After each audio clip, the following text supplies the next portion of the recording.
when Robin and I travel, we really have no interest in staying in what people call RV parks. So we really wanted to be able to go off-grid, and that's called boondocking. Boondocking means you're not hooked up to any outside electrical or water.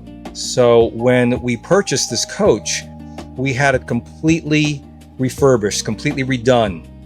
The biggest single system that was redone was the electric system, which includes the batteries, the LiTime batteries. So we had solar panels put on the top. The whole top of the roof of this coach is covered with solar panels.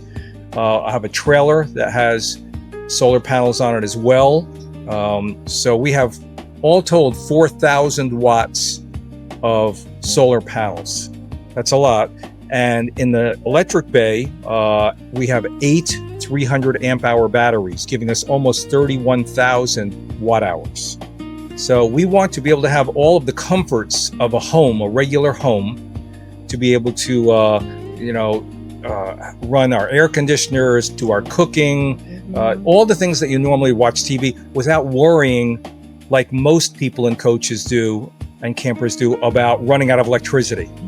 I'd say that the LiTime batteries do provide the amount of power and storage that I had expected, and they're very reliable.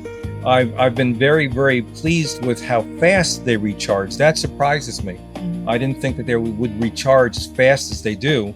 And then their discharge rate is consistent with what it said it was going to be in the literature, which is exactly what we want.